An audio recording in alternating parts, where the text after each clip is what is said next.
భరించినట్టుగానే తనని నీ కూతుర్లా కాపాడుకుంటానని నాకు మాటివ్వక.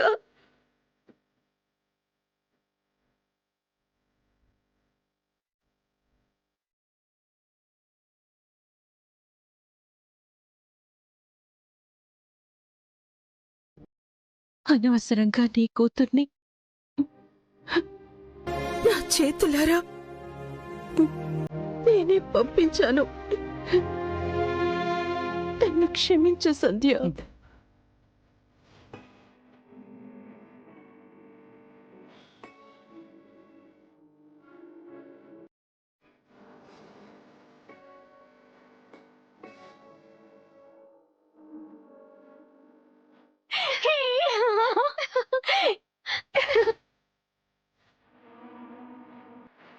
ఈ రోజు నుంచి ఒంటరిగా కాలేజ్కి వెళ్ళాలి, ఒంటరిగా చదవాలి.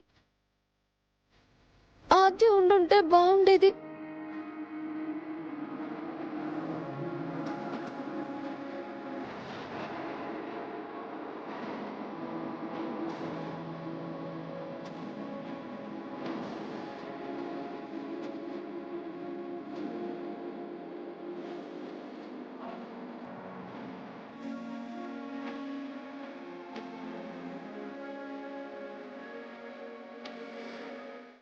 లేదు, నేను శ్రీనుని ప్రేమించట్లేదు.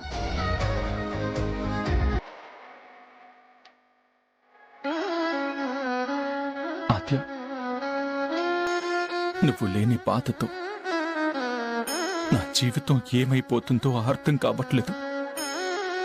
నా మనసు తెలుసుకుని నా కోసం ఉండిపోతావనుకున్నాను, కానీ నన్ను ఇలా ఒంటరి వాణ్ణి చేసి వెళ్ళిపోతావని అనుకోలేదు.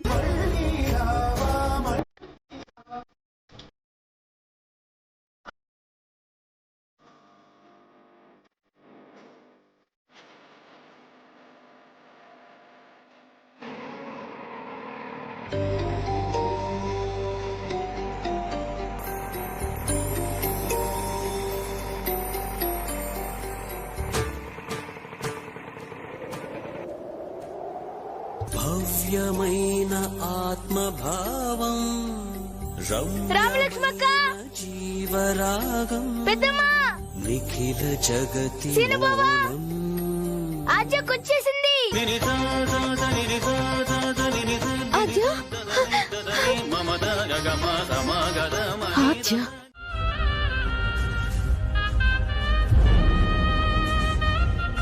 డాడీ నాకు ఇక్కడే ఉండడం ఇష్టం, కానీ మీ మీద ప్రేమ లేదని మాత్రం కాదు. నాకు తెలుసు తల్లి, నువ్వు ఆ ఇంటి మీద ఎంత బంధాన్ని పెంచుకున్నావో అది నేను అర్థం చేసుకోగలను.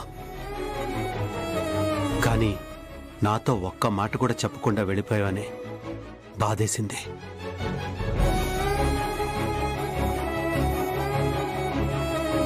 నువ్వెక్కడున్నా సంతోషంగా ఉండాలని కోరుకుంటున్నానమ్మా. కానీ అక్కడ ఎన్ని రోజులని ఉంటావు? అమ్మ తర్వాత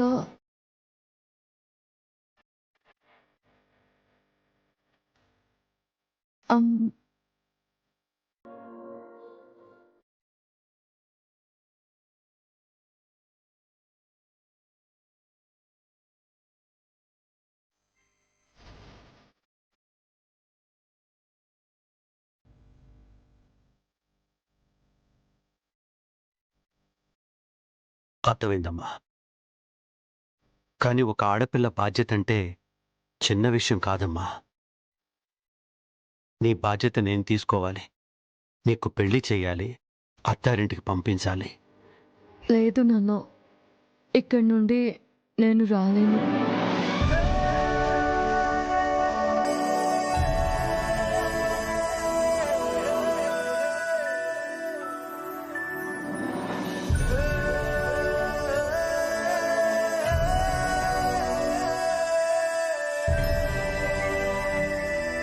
ఇకపై నేను నిన్ను చూడాలన్నా నువ్వే ఇక్కడికి రావాలి.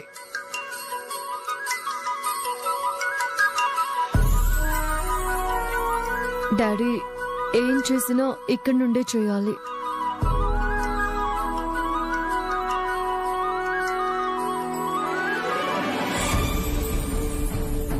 అసలు మమ్మ ఈ ఊరి గురించి ఎందుకంత గొప్పగా చెప్పిందో ఇప్పుడు అర్థమైంది డాడీ.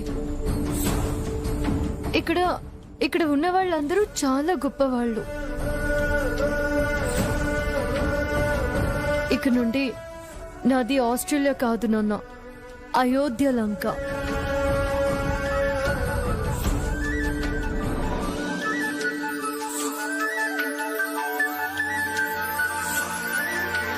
అక్కడ లగ్జరీ ఇల్లు, లగ్జరీ లైఫ్ ఉండొచ్చేమో, కానీ నేను ఆనందంగా ఉండలేను.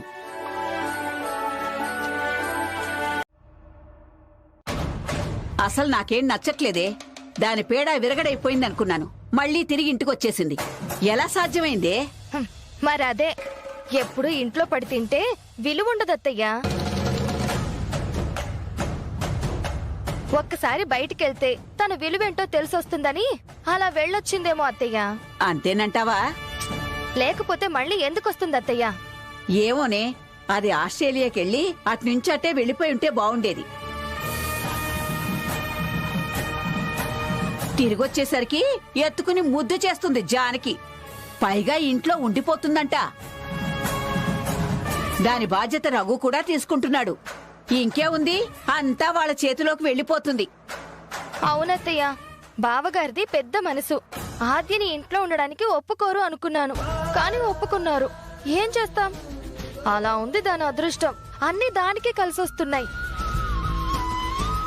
ఏదేమైనా సరే, నా మనవరాలతో పాటు ఇది కూడా ఉంటుంది. మనమేం చేయలేకపోతున్నాం. వదినా, నువ్వేం మాట్లాడవేంటి? ఏం ఆలోచిస్తున్నావు? ఆద్య గురించే ఆలోచిస్తున్నాను. మేం మాట్లాడుతుంది కూడా ఆద్య గురించే కదా. నువ్వు మాతో మాట్లాడకుండా ఎక్కడో ఆలోచిస్తున్నావేంటి? వెళ్ళిపోతానని అంతా ఖరాఖండిగా చెప్పి వెళ్ళేటప్పుడు అందరి దగ్గర అప్పగింతలు తీసుకుని ఆనందంగా వెళ్ళిపోయిన ఆద్య తిరిగి ఎందుకొచ్చింది? అలా రావడం వెనుకున్న కారణం ఏంటా అని ఆలోచిస్తున్నాను. రాకపోతే అక్కడే ఉంటుందే. పొద్దున్నే తన బట్టలు తనే ఉతుక్కోవాలి, తన వంట తనే చేసుకోవాలి, తన పనులన్నీ తనే చేసుకోవాలి. అదే ఇక్కడైతే మనమంతా చేసి పెడతాం కదా. అందుకే తిరిగొచ్చింది. అది కాదమ్మా, ఒకవేళ ఇక్కడే ఉండిపోవాలనుకుంటే ముందే ఉండిపోతుంది కదా. ఉండటానికి అన్నయ్య కూడా ఒప్పుకుంటాడు. కానీ అది వెళ్ళి ఇంటికొచ్చేసింది అంటే ఎందుకొచ్చినట్టు, ఎవరికోసం వచ్చినట్టు?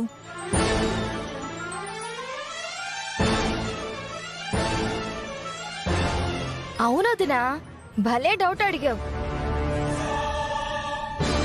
ఇంతకీ ఎందుకొచ్చినట్టు?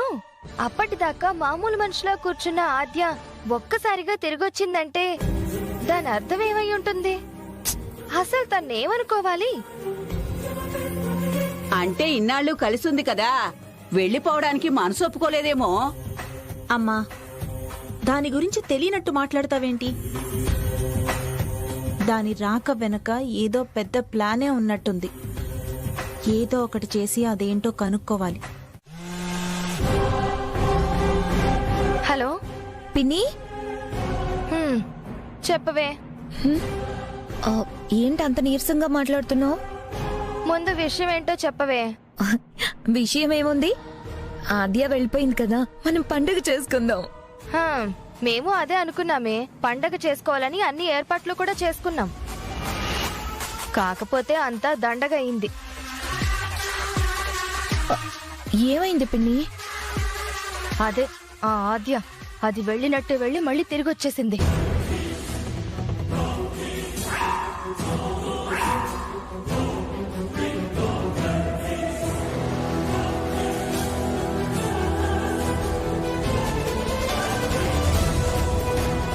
ఏంటి పిన్ని నువ్వు అంటుంది?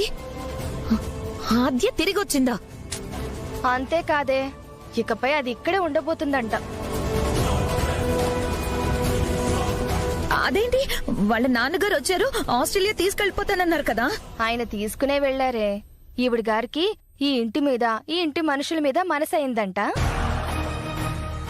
అందుకే తిరిగొచ్చిందంట. అదొస్తే మాత్రం ఇంట్లో వాళ్ళు ఎలా ఒప్పుకున్నారు? అత్తయ్య పెద్దనాన్న గారు మాట్లాడలేదా? మేమందరం పంపించేద్దామని అనుకున్నామే, కానీ బావగారే ఆద్య ఇక్కడే ఉంటుందని చెప్పేశారు. జానకి అక్క బావగారిని ఒప్పించేసింది. ఇంకా ఆద్యని ఇంట్లో నుంచి పంపించడం ఈ ప్రపంచంలో ఇంకెవరి వల్ల కాదు. పిన్ని, ఇప్పుడు ఏం చేయాలో అర్థం కావట్లేదు. అసలు అది ఎందుకు వచ్చిందంటావు? జానకక్క కోసం తిరిగొచ్చేసాను అంటోంది. ఇంకా బావగారి సపోర్ట్ కూడా దొరికింది. ఇంక మనం దాన్ని ఏమీ చెయ్యలేమే. ఆద్య వెళ్ళిపోయిందని దరిద్రం వదిలింది అనుకున్నాను. ఇకపై తలనొప్పి ఉండదనుకున్నాను. ఇలా జరుగుతుందని అనుకోలేదు పిన్ని. ఏం చేయమంటావే, అంతా మన కర్మ కర్మ. ఏదో అనుకుంటే ఇంకేదో జరిగిపోయింది. సరే సరే, నువ్వు జాగ్రత్తగా ఉండు. ఇదిగో, అనవసరంగా ఎక్కువ ఆలోచించుకో, గ్లామర్ చెడిపోతుంది. అసలే నువ్వు కొత్త పెళ్లి కూతురివి, సరేనా? మాట్లాడి వింటే చారు.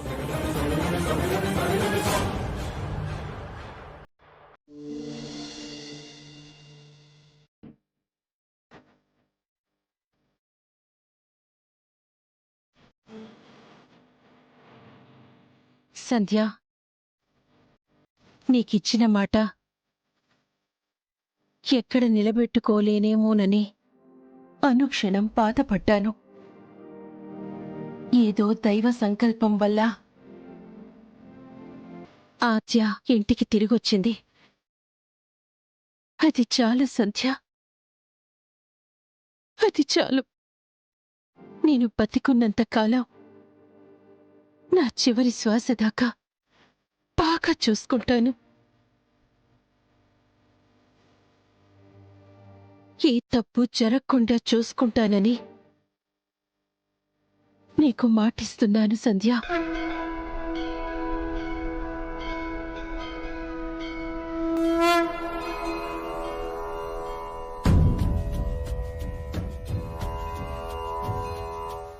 ఎందుకంటే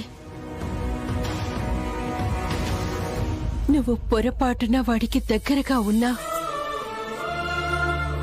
వాడి జీవితం నాశనం చేస్తున్నావంటారమ్మా. అది వాడికి కూడా మంచిది కాదు.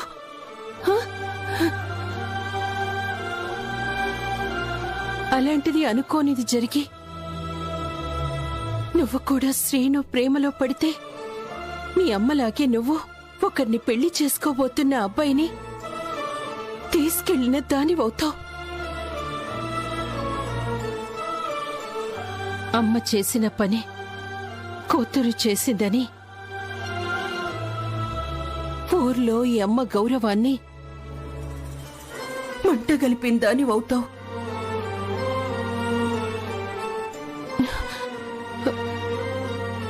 అలాంటి పని నా కూతురు చేయదనుకో, ఆ నమ్మకం నాకుంది. ఈరోజు మీ పెద్ద నాన్నగారు మారినట్లే ఈ ఇంట్లో మిగిలిన వాళ్ళు కూడా మారుతారు. నువ్వది చేయగలవు. అలా చేసిన రోజు ఎక్కడో ఉన్న మీ అమ్మ ఆత్మకి శాంతి లభిస్తుంది.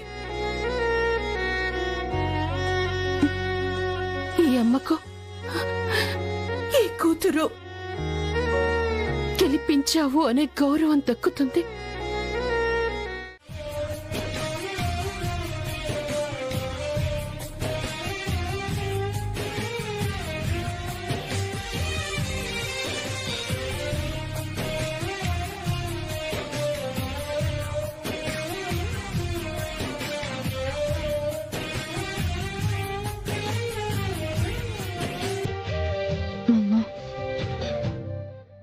ఇంటికి వచ్చానన్న సంతోషం ఒక్క క్షణం కూడా లేకుండా పోయింది. మళ్ళీ నా చుట్టూ సమస్యలు తిరుగుతున్నాయి. ఒక పక్క పెద్దమ్మ మాట తీసుకుంది, శ్రీనుని ప్రేమించొద్దు, నా మాట నిలబెట్టమనేసి. ఇంకొక పక్క మనసులో ఉన్న శ్రీను అడుగుతున్నాడు నన్ను ప్రేమిస్తున్నావా లేదా అనేసి. ఏం చెప్పాలో అర్థం కావడం లేదు మమ్మ. అసలు నా జాతకమే అంత అనుకుంటాను. నేను ఏది కోరుకున్నా అది దూరం అయిపోతుంది.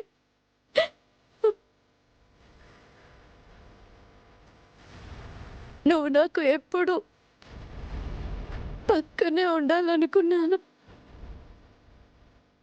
అందనంత దూరం వెళ్ళిపోయావు.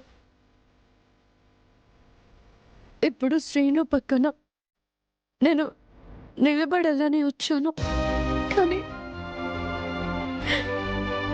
ఈ జన్మలో తనని ప్రేమించకూడదని పెద్దమ్మ మాట తీసుకుంది.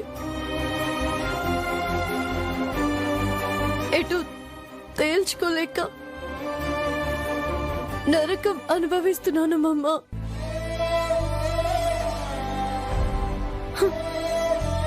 ఒక పక్క నువ్వు లేవు, మరొక పక్క నాన్నగారు కూడా ఆస్ట్రేలియా వెళ్ళిపోయారు.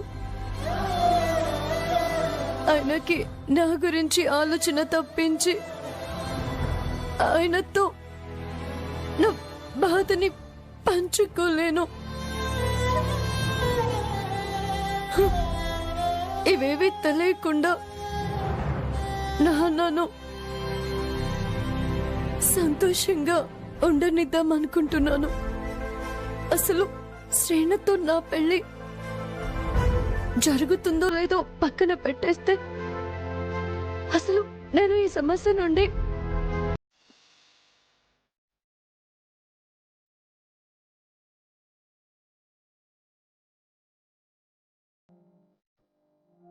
జామా ఏం చేస్తున్నావు?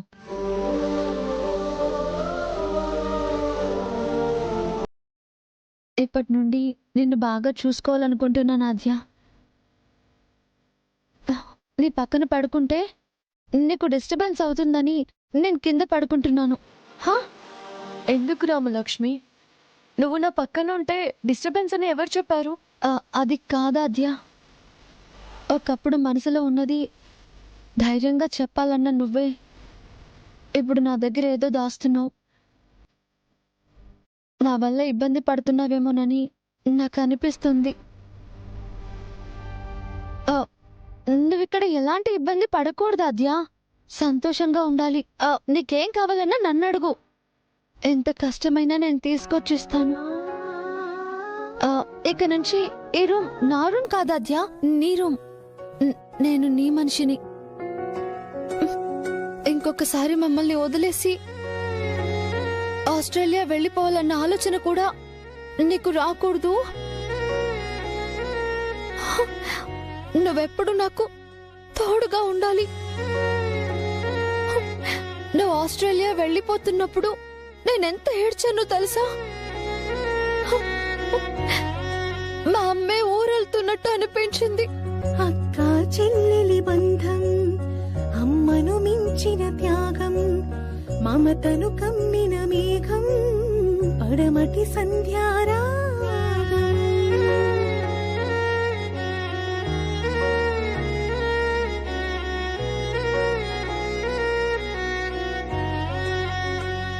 నన్ను క్షమించు రామలక్ష్మి. నువ్వు వెళ్ళిపోతే నేను తట్టుకోలేను ఆద్య. ఇన్నాళ్ళు అమ్మ ప్రేమలో అక్కలేని లోటు కనిపించలేదు, కానీ నా జీవితంలోకి నువ్వు వచ్చాక అక్కుంటే లైఫ్ ఎంత బాగుంటుందా అని అనిపించింది. ఈ చెల్లెల్ని వదిలి ఎప్పుడూ నువ్వు వెళ్ళకూడదు. లేదు రామా, నేను వెళ్ళను, నీ దగ్గరే ఉంటాను. ఎప్పటికీ ఇక్కడే ఉండిపోతావు కదా? నీకోసం ఉండిపోతాను. నువ్వు ఉండడానికి నాన్న కూడా ఒప్పుకున్నారు. నాన్న ఒకసారి బాధ్యత తీసుకుంటే కన్న కూతురు కంటే ఎక్కువగా ప్రేమిస్తారు. నీకు కిషోర్ బాబాయ్ని కూడా గుర్తు రానంతగా చూసుకుంటారు. పళ్ళు అప్పాలైపోవచ్చు, సున్నం అందాలైపోవచ్చు, ఏమో పాము పాలు ఇవ్వవచ్చు.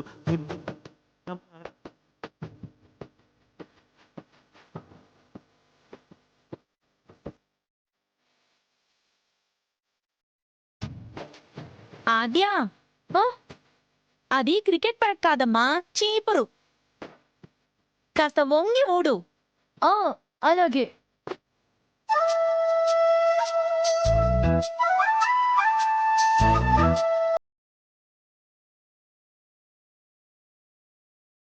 అమ్మా ఈ దెబ్బకి వెళ్ళిపోతుంది. వెళ్ళిపోవాలి. ఆనాటి నీ తల్లి ఆకాశ జాబిలి తారలన్నీ నీకు తలంబ్రాలు పోసి హరివిల్లు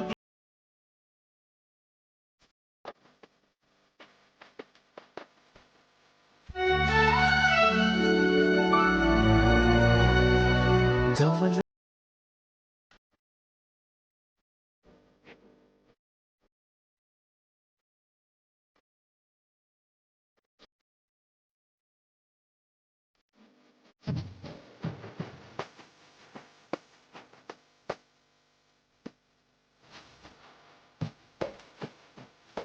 ఇది కళ్ళాపి జల్లినట్టు లేదు, ఫ్యాషన్ షోలో పార్టిసిపేట్ చేస్తున్నట్టుంది.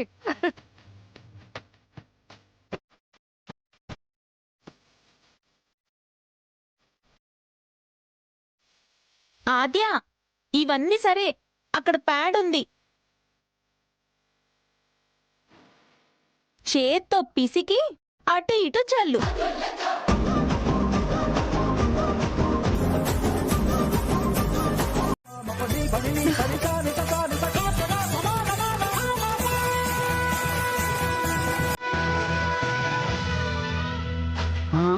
అమ్మో, ఇది మామూలుది కాదు.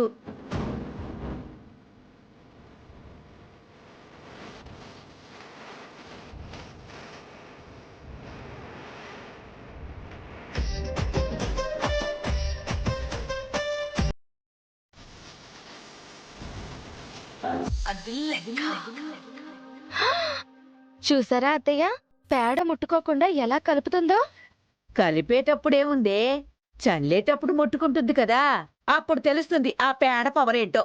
అది నిజమేనమ్మా, ముట్టుకోకుండా కళ్ళాపు ఎలా చల్లుతుందో అది చూద్దాం.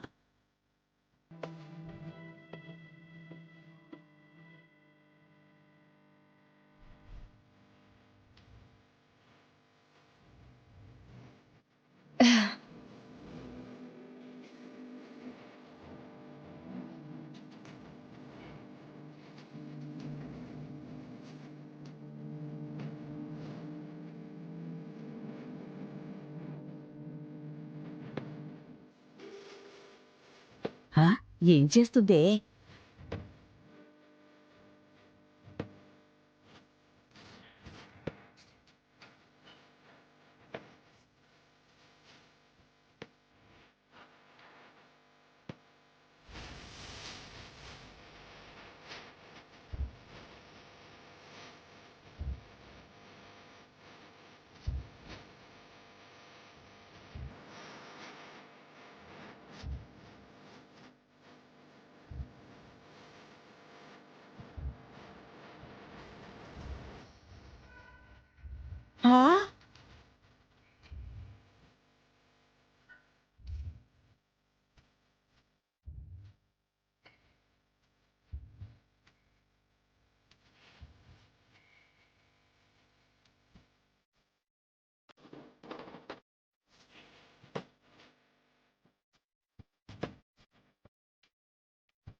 అమ్మో అమ్మో అమ్మో, దీని జిమ్మడిపోను, ఇది మామూలుది కాదే.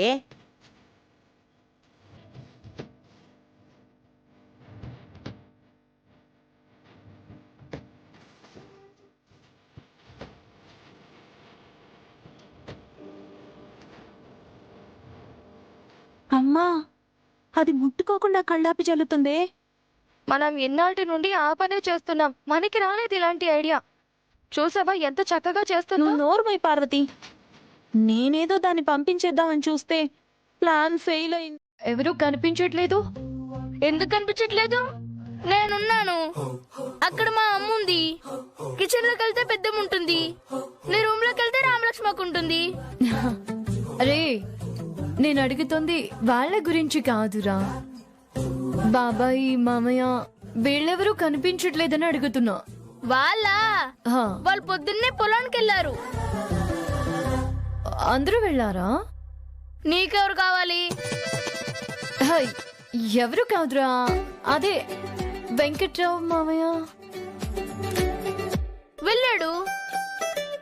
శివరాం బాబాయ్ వెళ్ళాడు. శ్రీను బావ కూడా వెళ్ళాడా? డప్పు బావు కూడా వెళ్ళాడు. సరే బిట్టు, నేను వస్తాను. నేనే సాయంత్రం వస్తాను. నీ ల్యాప్టాప్ లో గేమ్స్ ఆడదాం. సరే.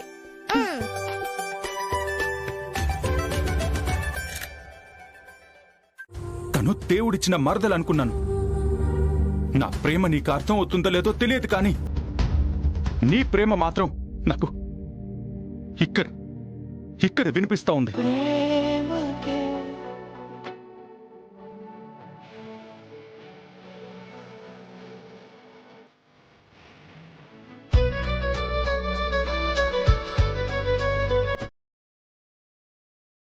ఏంట కన్నీళ్ళు?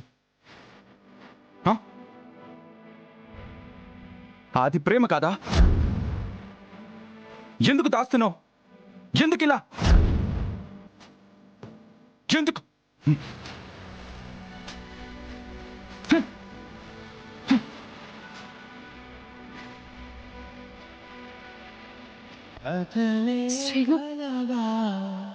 నీకు ఎన్నిసార్లు చెప్పినా నువ్వెందుకు ఇలాగే మాట్లాడుతున్నావు? ఇప్పుడు అవన్నీ ఎందుకు? ముందు భోజనం చేయి. ఎలా తినమంటావు? ఎలా తినమంటావు? చెయ్యి తెగింది కదా. నాకేం అక్కర్లేదు, అక్కడ పెట్టి నువ్వు వెళ్ళు.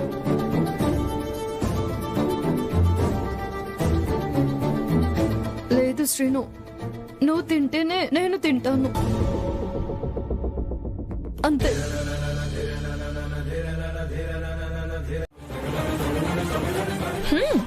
భలే నటిస్తున్నావా ఆద్య? నీకు ఎన్ని అవార్డులు ఇచ్చినా తక్కువే. పైకి మాత్రం తల్లిని కోల్పోయావు, తండ్రికి దూరంగా ఉన్నావు. ఏమీ తెలియని అనాథ పిల్లలాగా జాలిపడేలా నటిస్తున్నావు. లోపల మాత్రం ఇన్ని చేస్తున్నావు కదా. ఎందుకు చారు అలా మాట్లాడుతున్నావు? ఏమైంది నీకు? ఏమైందా? సీను మీద ప్రేమ లేనట్టు బయట నటిస్తున్నావు, కానీ తన కోసం క్యారేజీలు తీసుకెళ్తావు, అతని కోసం అన్నం తినిపిస్తావు, అవసరమైతే ఒళ్ళో పడుకోబెట్టుకుని జో కొడతావు. ఇన్ని చేస్తున్నావంటే దాని అర్థం ఏంటి? ప్రేమే కదా. చూడాదియా, నాకు అర్థమైపోయింది. నా జీవితంలోకి వచ్చి సీను బావని నాకు కాకుండా చేయాలని అనుకుంటున్నావు. అందుకే కదా ఆస్ట్రేలియాకి వెళ్లకుండా ఆగిపోయావు. చారు, పిచ్చి పిచ్చిగా మాట్లాడకు. శ్రీను ఈ ఇంటి బిడ్డ. చేతికి దెబ్బ తగిలిన మనిషికి అన్నం తినిపించడం తప్ప? అతని మీద ప్రేమ లేకపోతే ఎందుకు తినిపిస్తావు? ఖచ్చితంగా సీను మీద ప్రేమ ఉంది. చారు, అసలు నీకు ఎలా చెప్పాలో అర్థం కావడం లేదు. చాలా అద్యా, ఇంకా బుకాయించాలని చూడకు.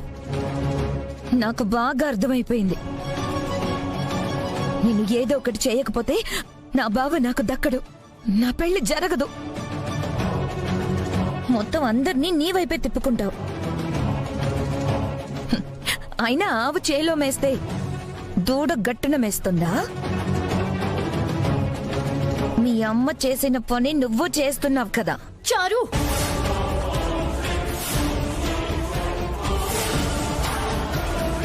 మా మమ్మ గురించి తప్పుగా మాట్లాడితే చంపేస్తాను. ఓహో, తప్పు చేసినప్పుడు లేని రోషం ఇప్పుడు పొడుచుకొచ్చిందా? నేను చెప్పింది నిజమే కదా. ఉన్నట్టుండి బావని బుట్టలో వేసుకోవాలనుకుంటున్నావు. ఒకప్పుడు మీ అమ్మ కూడా వాళ్ళక్క చేసుకోవాల్సిన వాడిని బుట్టలో వేసుకుంది. నువ్వు మీ అమ్మలాగే తయారయ్యావు. చారు, నిజమేంటో తెలుసుకో ముందు. నిజమేంటో నాకు బాగా తెలుసు. ఒక్క మాట అడుగుతాను, సూటిగా సమాధానం చెప్పు. అసలు నువ్వు ఆస్ట్రేలియాకి వెళ్ళిపోవాల్సిన దానివి ఎందుకు తిరిగొచ్చావు? నువ్వు తిరిగి వచ్చింది మా బావ కోసమే. ఎక్కడ పెళ్లి జరిగిపోతుందో, ఎక్కడ మీరు వేసుకున్న ప్లాన్ అంతా వృధా అయిపోతుందని వచ్చావు. రండి సార్, రండి సార్, కూర్చోండి సార్. అమ్మా, అమ్మా, అమ్మా.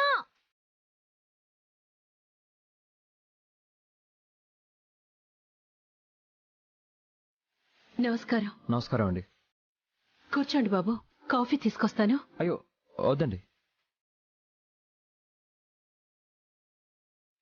ఎందుకు సార్ అలా అంటారు?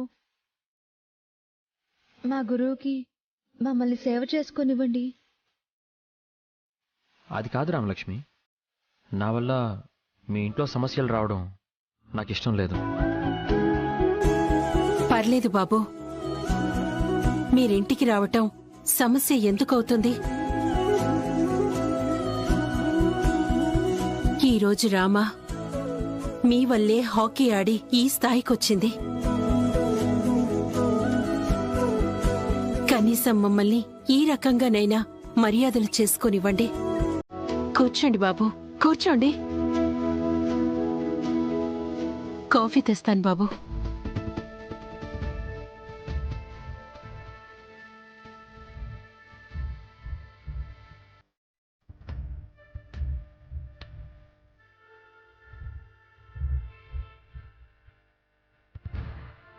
రామలక్ష్మి, కొంచెం మంచినీళ్ళు తీసుకొస్తావా?